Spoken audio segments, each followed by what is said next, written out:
Good news sa mga motorista, tuloy-tuloy ang rollback at big time yan bukas. Sa anunsyo ng Sea Oil at Clean Fuel, may 2 pesos and 45 centavos na bawas sa kada litro ng gasolina. 1 peso and 90 centavos naman para sa diesel. May dagdag presyo din na 2 pesos and 40 centavos kada litro ang Sea Oil. Sa kasalukuyan, tinatayang halos 53 pesos hanggang halos 74 pesos ang kada litro ng gasolina sa Metro Manila.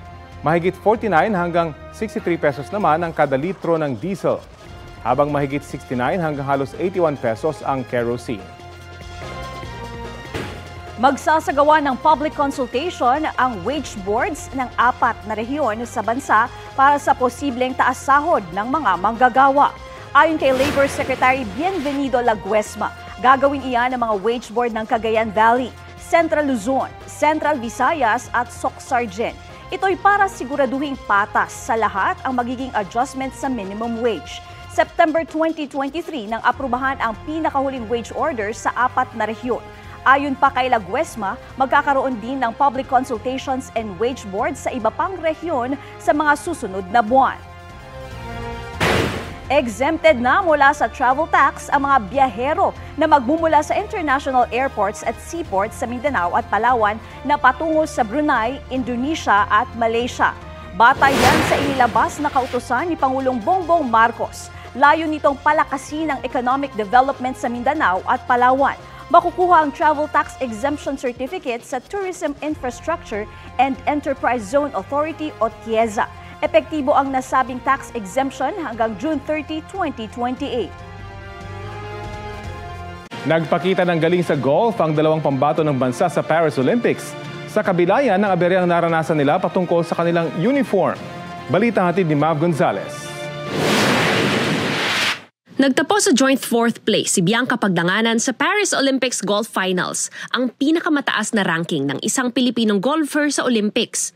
Pang-13 si Pagdanganan pagkatapos ng 3 round ng golf, pero nakahabol siya sa huling round para magtapos sa 282 total, isang stroke lang na mas mababa sa bronze medalist mula China.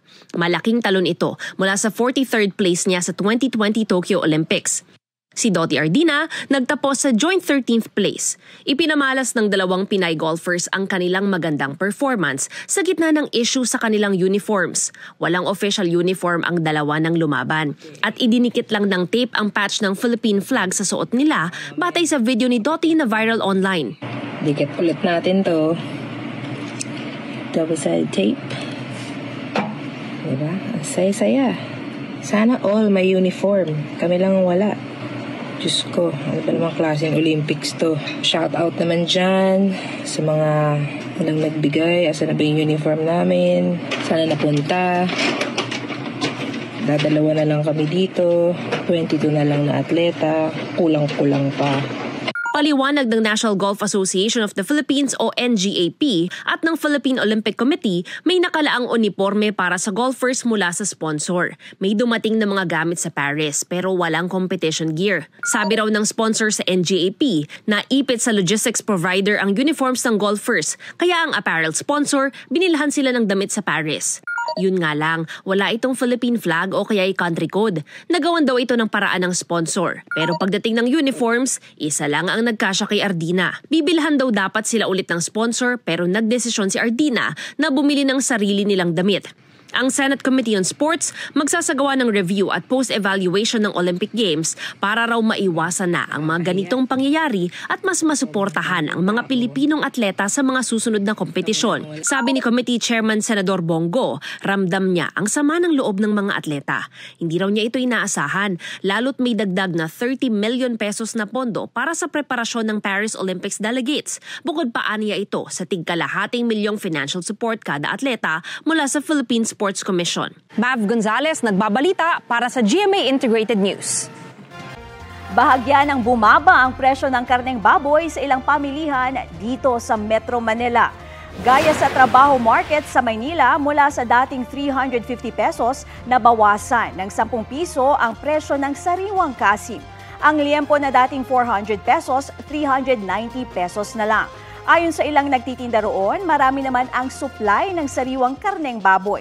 Sa Samantala, kahit tumaas ng 30 pesos kada kilo, mas mura pa ring mabibili ang frozen na karneng baboy sa halagang 260 pesos kada kilo. Base sa pinakahuling monitoring ng Department of Agriculture, nasa 290 hanggang 370 pesos ang presyo ng kada kilo ng kasim sa NCR. Pumapalo naman sa 330 hanggang 400 pesos per kilo ang liempo. Kaugnay niyan, may ilang mamimili na ang umiwas muna sa pagbili ng karneng baboy at processed meat dahil sa banta ng African swine fever. Kaya ang ilang mambabatas isinusulong na magdeklara ng National State of Calamity kapag lumala pa ang epekto ng ASF. Balitang hatid ni Jamie Santos.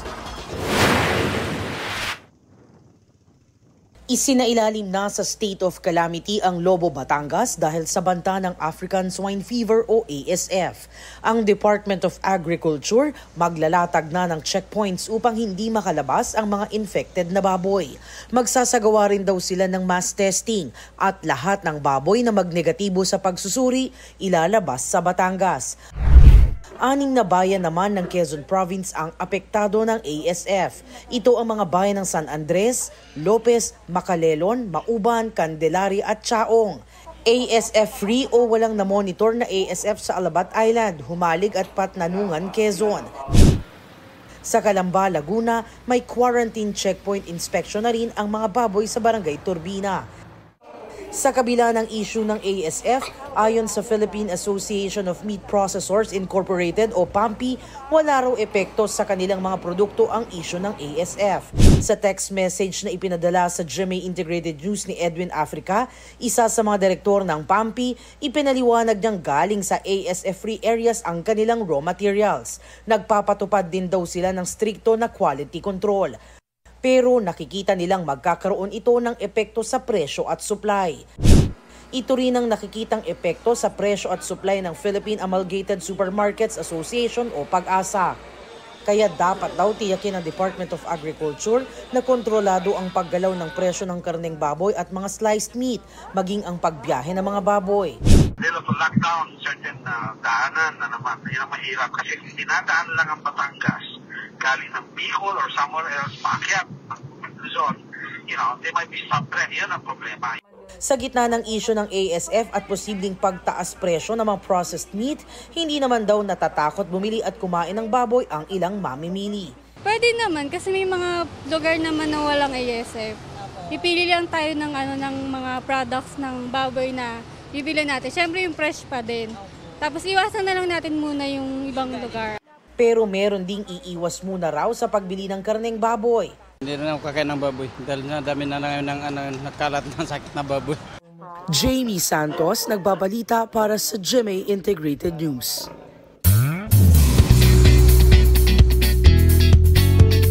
Happy Monday mga mare at pare! Inanunsyo ni Asia's Limitless star Julian San Jose ang bagong fandom name.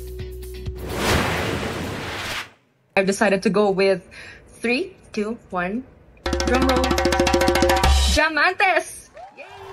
Jamantes is the new fandom name. Request daw kasi ng fans na magkaroon ng fandom name na may connection sa past at present fans ng singer. Sabi ni Julie, Jamantes bilang pag-alala sa unang album na release niya 12 years ago na Certified Diamond record. Para kay Julie, diamonds are precious tulad ng kanyang fans. Fire orange naman ang fandom color dahil favorite niya ang orange. And like fire, nagliliyab daw ang pagmamahal niya sa fans. Speaking of Julian, may pakilig sila ni Raver Cruz para sa Juliverse. May guitar hunting date kasi sila sa isang guitar shop sa Los Angeles, California. Isang electric guitar ang napili ni Raver, habang isang rosewood guitar naman kay Julie. There are electronics in it. Kasunod niyan, may bagong dance entry rin ng Juliver na pinusuan ng fans. Magkasama ang Juliver sa Sparkle World Tour sa Los Angeles, California. Kapuso, para sa mga maiinit na balita, mag-subscribe sa GMA Integrated News sa YouTube.